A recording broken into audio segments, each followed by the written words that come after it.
Hi, this is Anthony Parent of Parent and Win LLP, the IRS Medic. And in this video, I'm going to go over 4 IRS offer and compromise tips.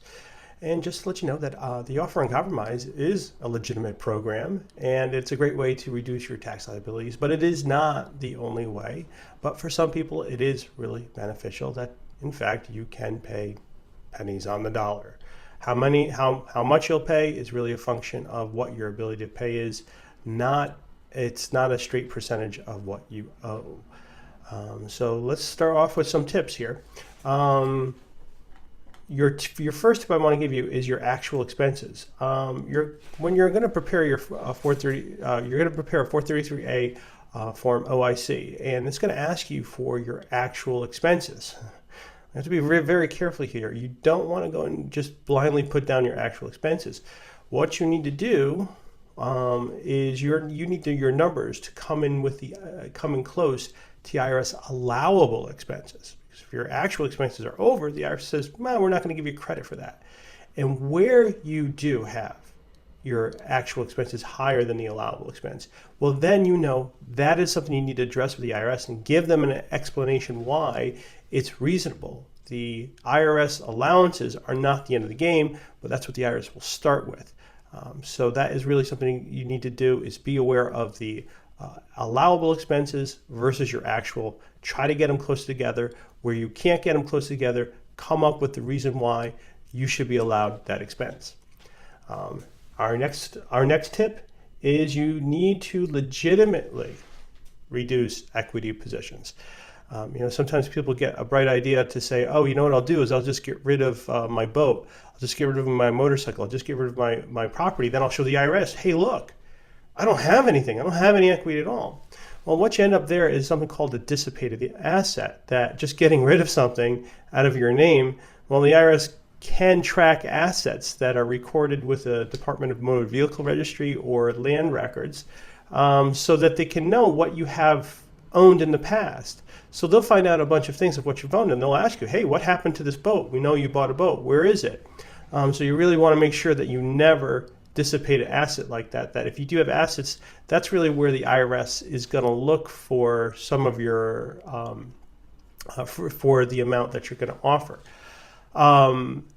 But you also want to make sure you use the right value and not value it too highly.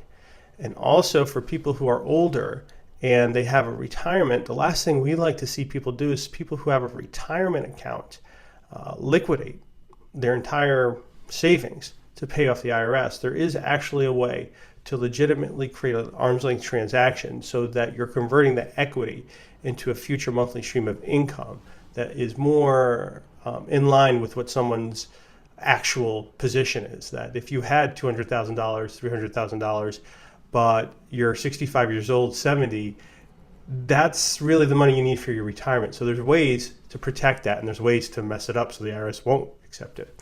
Our tip number 3 is use the IRS collection statute expiration date, what we call the CSED in the game, to your advantage. That there is only a limited amount of time the IRS has to collect on a debt. In most cases, there's some exceptions to that, like if you're not inside the US. But most cases, your debt is going to expire at some point. So what you want to do is sort of convince the IRS, hey, you have this much time to collect from me. This is what I'm making each month. This is all you're going to collect from me. Hey, look, I'm offering more than that. So that's really something you want to make sure you're knowledgeable of. For that, you are going to have to know how to read your account transcripts, request those from the IRS, and how to read those, and those certainly could be a trick. Our 4th tip for today will be get ready for an appeal if you need it. That means you have to build your case correctly and challenge and see and ask the examiner who rejected it. You want to ask them for the income, expense, and asset tables so that you can see if they made a mistake somewhere, because a lot of times we see that. And now you have some grounds to appeal that's more than, please have mercy on me.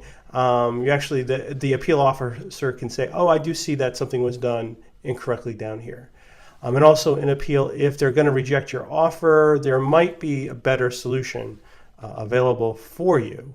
Offer and compromise is not always the best solution. There's other things that we do, partial payment agreements, currently not collectible status, sometimes setting up a bankruptcy, and those all sort of tie together with the status of your case, where your collection statute expiration date is. So with that, our conclusion, you really need to prepare an offer and compromise with caution. Obviously, this is what we do, and so I have a vested interest in telling you to hire us. Obviously, some people can't. And should you do it yourself, should you hire someone low cost, this is what I just tell you. How important is it for you to get this done once and done right? That's really what it comes down to. If it's not a big deal to you, why do anything, I guess? But if it is a big deal to you, you're going to want to have someone who knows the ins and outs and all the tricks of filing an offer and compromise for the lowest possible amount that will actually get accepted in cases where an offer and compromise is the best solution for you. This is Anthony Parent of Parent and Win LLP, the IRS Medic, and I thank you for watching, and please subscribe to this channel.